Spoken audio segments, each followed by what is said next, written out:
Thank you, Callum. Thank you. Councillor Filipaina. Thank you, Chair, and also thank you for the work that you do. Two questions and one comment, if that's okay, through you, Chair. You mentioned December and January, and there was a rise in calls for the service. What was the rise from the previous December, January that you recall that you had? And then I just want to just make a comment on the Kaipara tragedy. Yeah, sure. The number of search and rescue events has gone from 47 to 68 in the equivalent period. Okay, because you mentioned that the fact that those particular call-outs were real lives. Yes. So, look, and again, I just want to reinforce the work that you do. Chair, can I just make a comment in regards to the whakawātia ke kaipara that's happening this Saturday?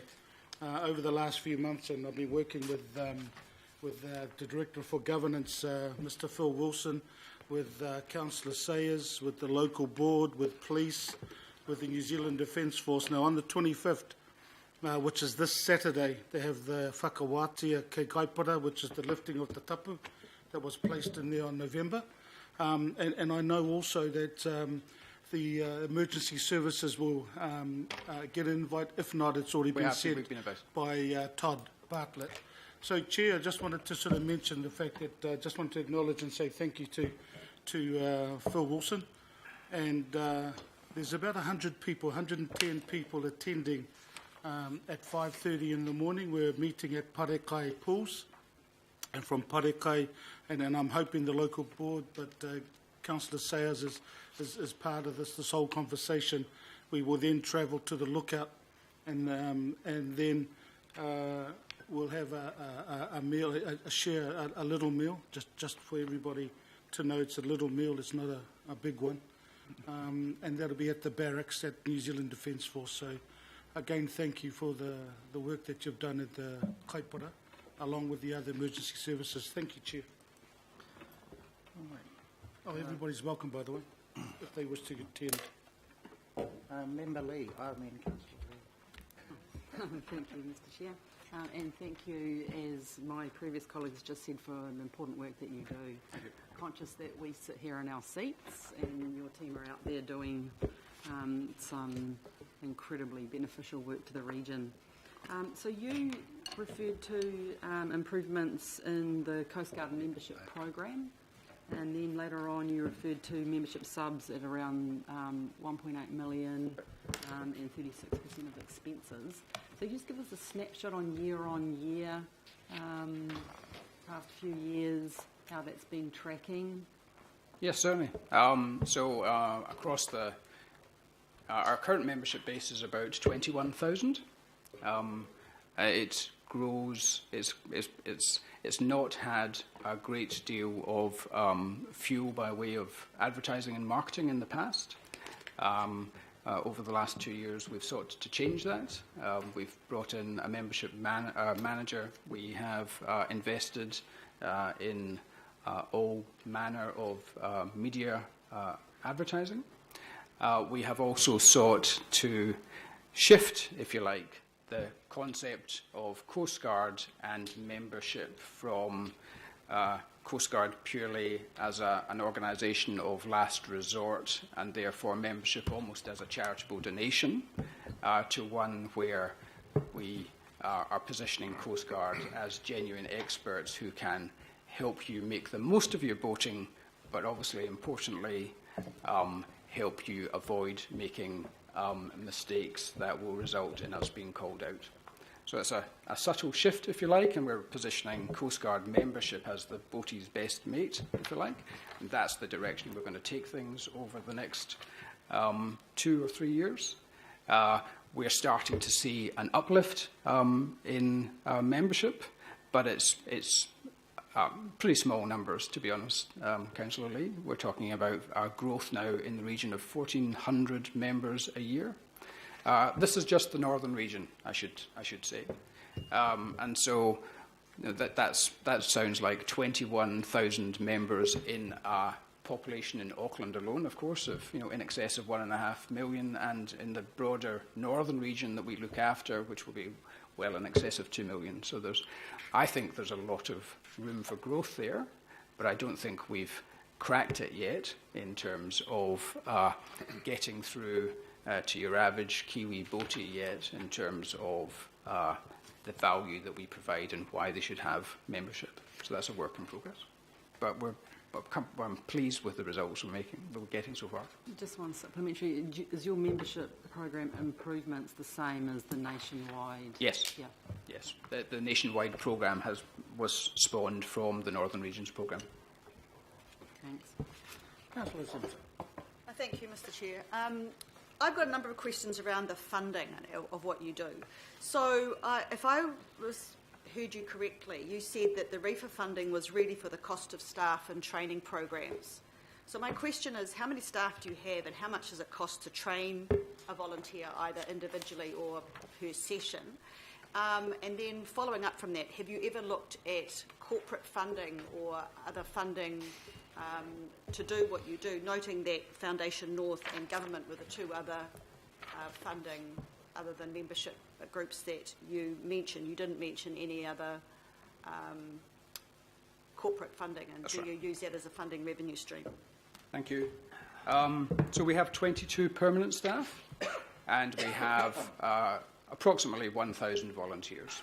That's So in terms of bang for buck, if you like, I think we get really good value as a region and as a nation in terms of this setup with Coast Guard primarily as a volunteer organisation.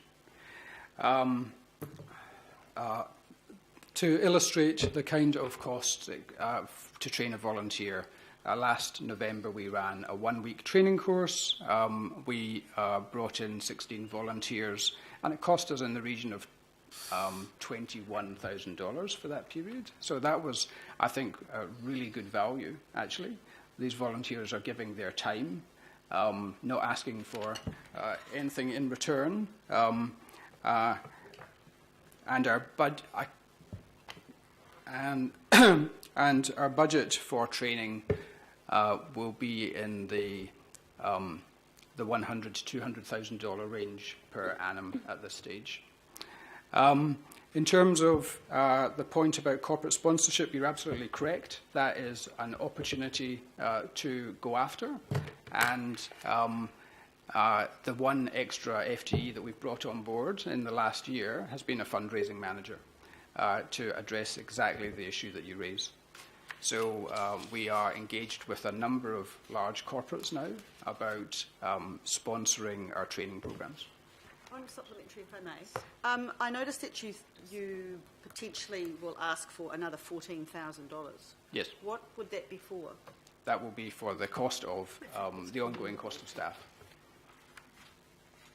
I have to say that one of the biggest challenges that Coast Guard Northern Region has identified is in that permanent staff base where they are paid, they're paid charity wages.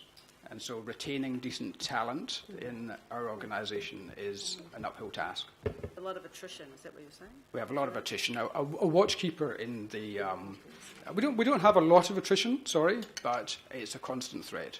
So a watchkeeper in our rescue centre would be paid in the region of $60,000 a year, for instance.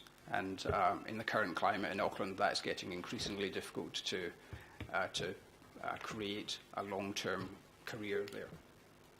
Okay. Two more councillors. Councillor Cashmore. Thank you, Mr. Chair. First of all, thanks very much for the work that you do and the volunteers who put their lives at risk to save those who are often in jeopardy. My question is a very simple one. You have a lot of very expensive equipment and plant. Is the depreciation of that covered off in your operating budgets, or are you working on philanthropics and fundraising to replace equipment as it becomes obsolete? The latter. What sort of hole is that exposing you to? We are, I think, an organisation that is adept at raising funds. We are becoming increasingly proficient with our asset management. And so At this time, it's not the largest risk that we're managing. The biggest issue for us right now are the crew to man the rescue vessels. Volunteers. Yeah. Yep. Okay, thank you. Councillor Casey. Well, Callum, in the Arafa report, it mentions an intriguing course called Women Suddenly in Charge. Yes. Could you tell us a bit more about that? I'm fundamentally opposed to the idea. Can't it's just not allowed. Good on you, that's it. I didn't brand the course. It's not necessarily in line with my values. In the sense that I don't think we should call out women as being suddenly in charge, rather it's persons suddenly in charge. Is my point, sorry. So it's simply a course that enables, in this case, obviously, the spouses of what is, frankly, a predominantly male-dominated recreational pastime to have a little bit about them in the event that husband goes overboard while chasing the biggest catch of his life. It's designed. It's a short course over an evening, designed to give women the skills to enjoy and manage and support the skipper, whoever that skipper is. Is that fair? There was an example Thank you. of it on Taupo, wasn't there? Right, last one. Callum, could you just update us on the French Bay building? Is that going ahead, the new building? No. No. Thank you. That's very good. Any other questions? Thank you. That's a good answer. Right, thank you, Callum. Thank you very much.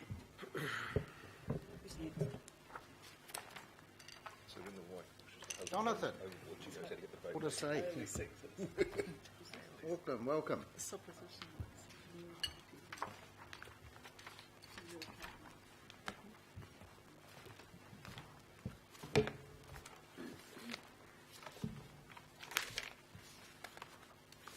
I'll let you introduce.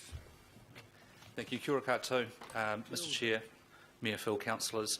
It's my pleasure to present this overview of WaterSafe Auckland's operations. I'm Jonathan Webber, the Chief Executive. Have with me today Sandy Guscott, one of our board members, and also Chair of our Finance and Risk Committee. I wanted to start this presentation off on a theme that Callum's been referring to in regards to the Kaipara tragedy and whether technology will be our friend we're about to see. I want to show you a short clip in relation to that tragedy, and I'll just acknowledge anybody in the room who does have connections and ties to this incident or know any of those men who lost their lives, that we are respectful of what has happened to them and their family, but we really want to reiterate the human touch of drowning in this city.